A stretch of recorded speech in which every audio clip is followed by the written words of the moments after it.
নিশ্চয় এই ফ্যাসিবাদের আস্তানা ভেঙে দাও, গুড়িয়ে দাও। ৩২-এর আস্তানা, এই সন্ত্রাসীদের আস্তানা।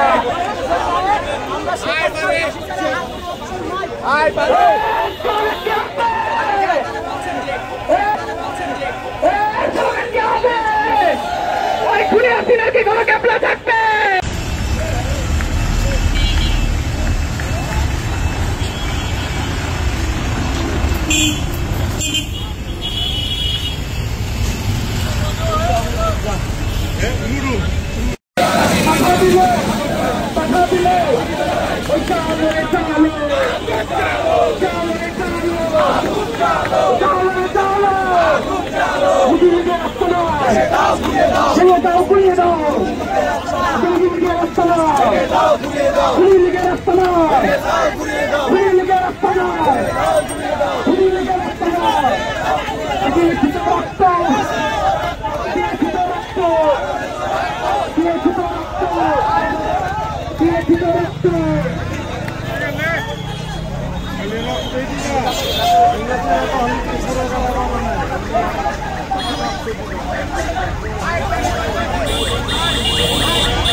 ফাঁসি চাই, খুনি হাসিনার ফাঁসি চাই, ফাঁসি